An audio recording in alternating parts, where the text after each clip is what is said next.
tarde. É um prazer grande estar aqui, em companhia dos meus professores, o Cláudio, do Charás também, o Cláudio Bernardes, Cláudio Alencar, Cláudio Essa, da minha orientadora, que foi a Eliane, quando eu passei lá pelo núcleo, né? Pelo menos a primeira vez, né? E agradecer muito a premiação. Eu gostei muito de escrever esse trabalho e tenho continuado a estudar o assunto, então provavelmente eu vou falar alguma coisa próxima do que está aí, mas também talvez eu espero trazer alguma coisa nova. E a minha visão não foi uma visão puramente acadêmica, não foi uma visão acadêmica, porque eu não sou um acadêmico.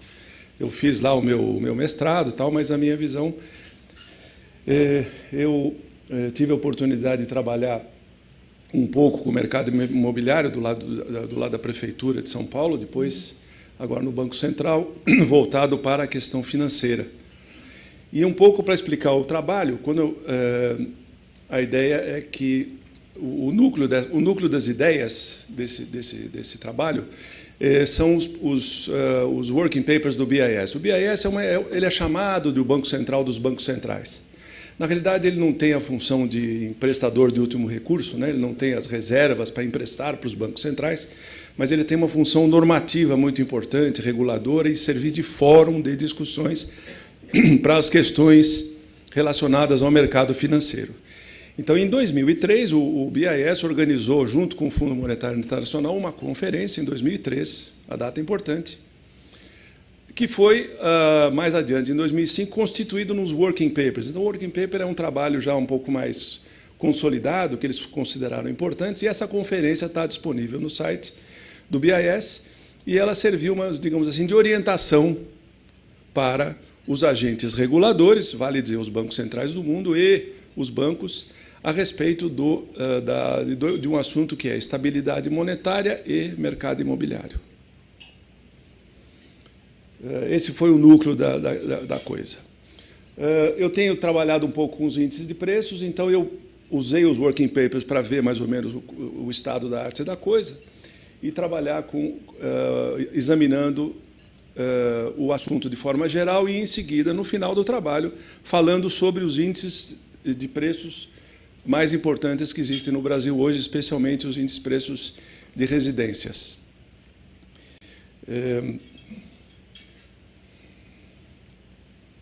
O índice mais importante é o residencial, porque os financiamentos bancários, eles são, no mundo todo, eles são os financiamentos que são feitos em grande volume e que constituem um ativo importante dos bancos.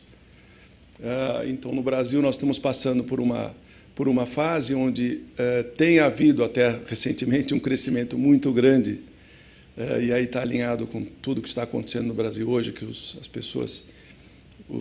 que passaram por aqui, a questão da crise atual, ela tem atenuado muito o crescimento dos empréstimos para a habitação.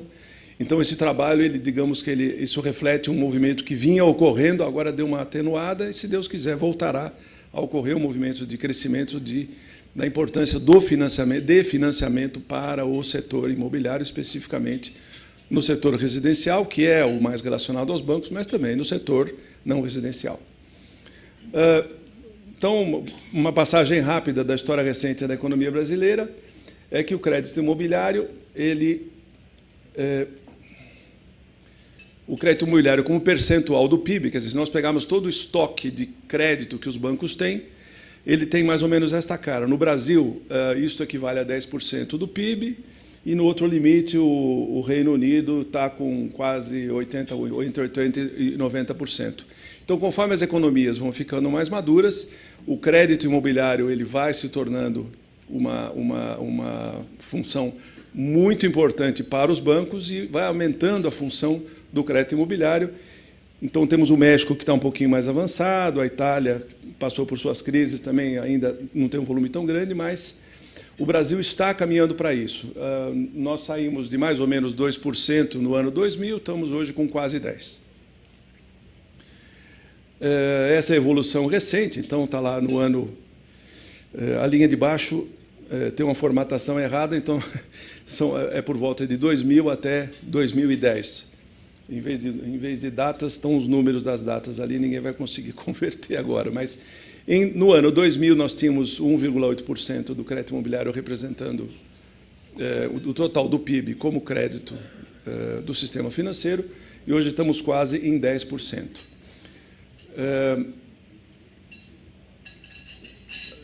Basicamente, a imagem principal que eu costumo usar é que nós saímos de uma situação, o setor financeiro brasileiro está saindo de uma situação 20-20 para uma situação 200-200. O 20-20 é R$20 mil por 20 meses. Basicamente, o sistema financeiro tinha como grande volume financiar automóveis de R$20 mil por 20 meses, em média. E neste momento, ou com uma certa parada, devido ao que nós estamos vivendo hoje, momentaneamente, nós estamos passando por uma situação onde o financiamento médio é de R$200 mil por 200 meses.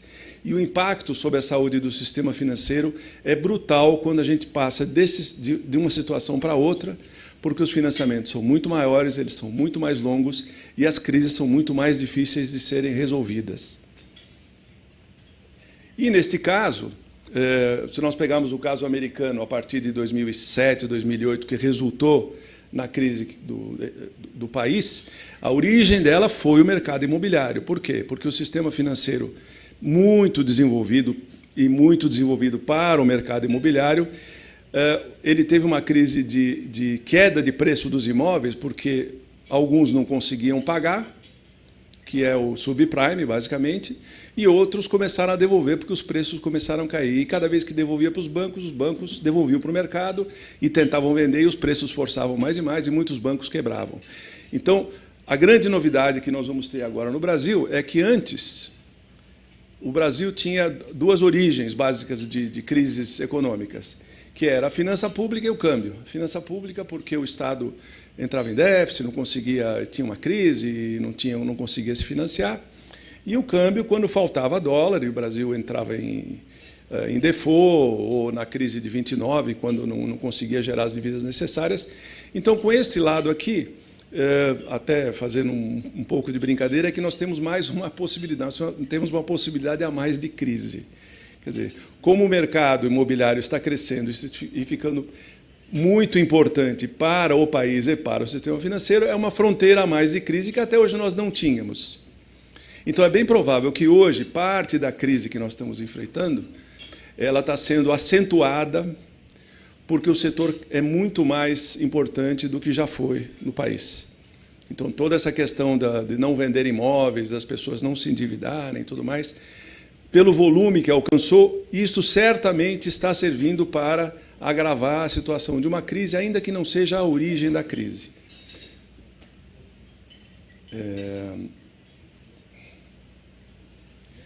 Então, os índices de preços aparecem aqui como? Basicamente, o mercado financeiro ele tem os papéis que negocia diariamente.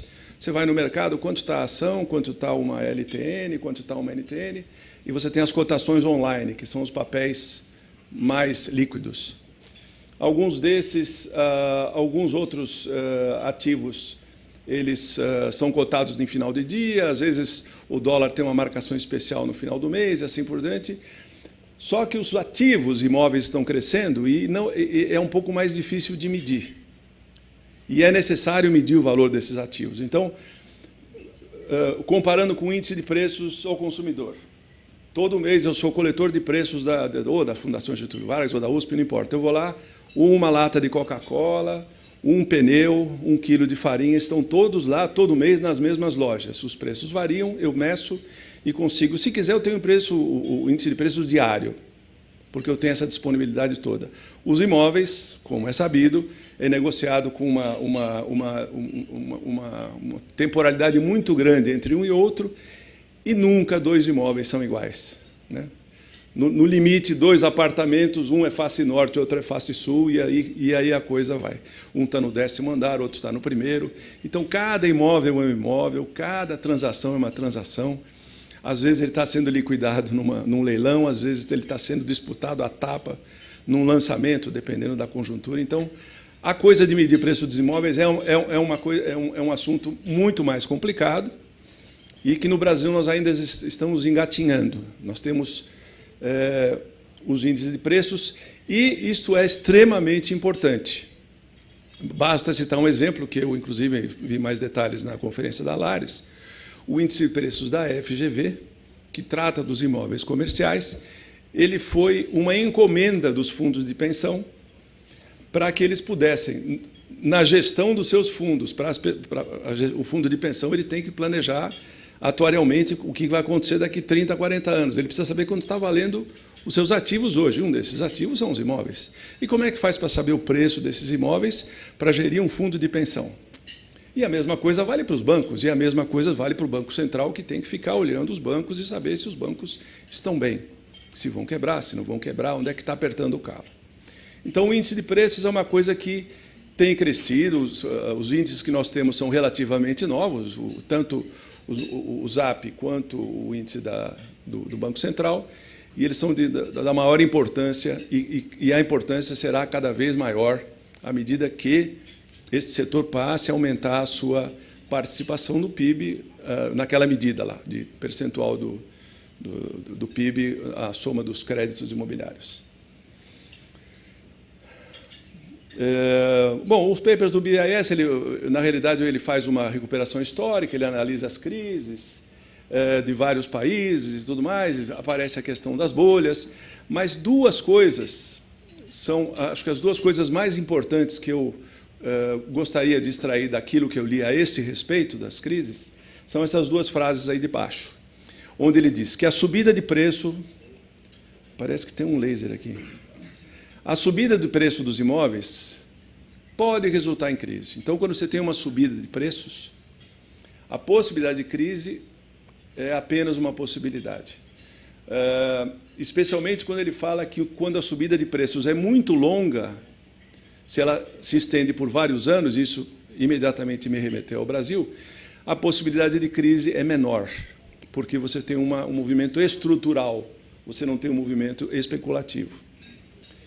E a outra conclusão desse capítulo do trabalho é que as quedas de preços dos imóveis estão sempre associadas à crise. A hora que os imóveis despencam, você gera dificuldades para os construtores, para os investidores, para os fornecedores, para a cadeia produtiva toda.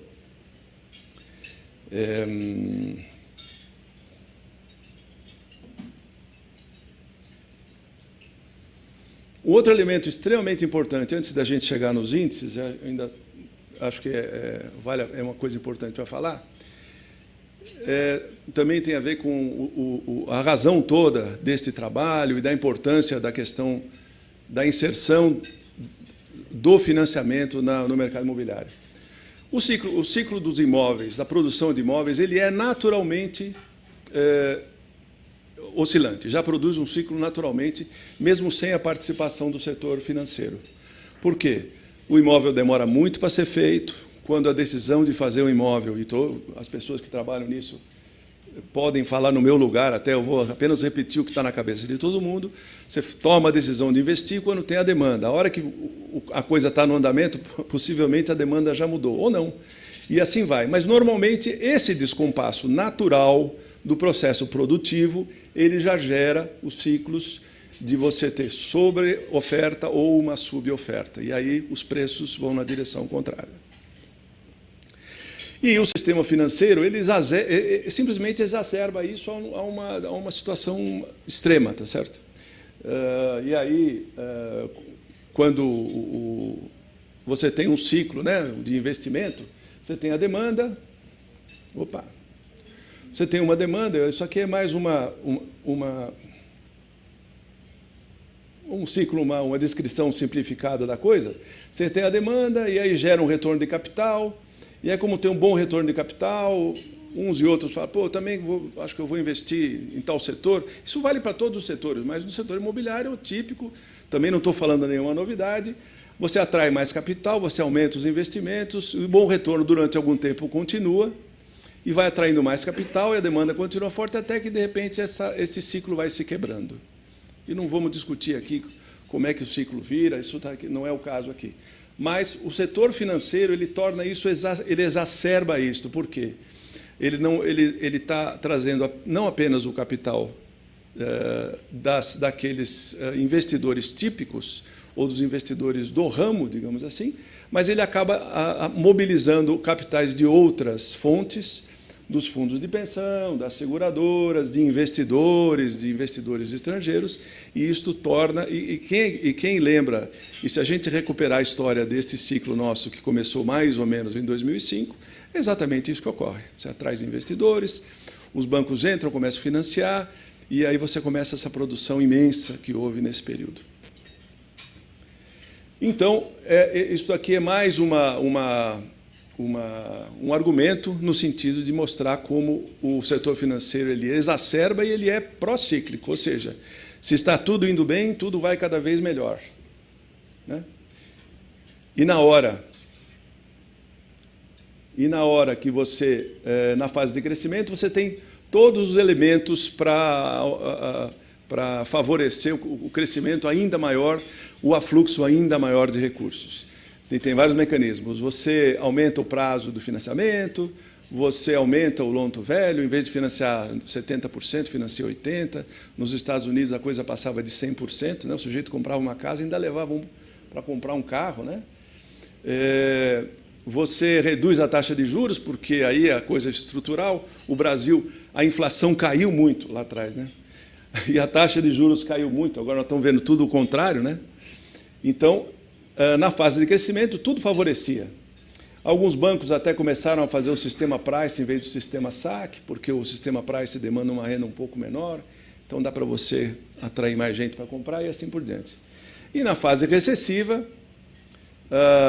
caem os recursos da poupança, aumenta a taxa de juros, os bancos ficam mais ressabiados, começam a olhar se o sujeito tem renda formal ou não tem renda formal, a prestação ele não calcula mais com 30% da renda, passa a calcular com 35% e assim por diante.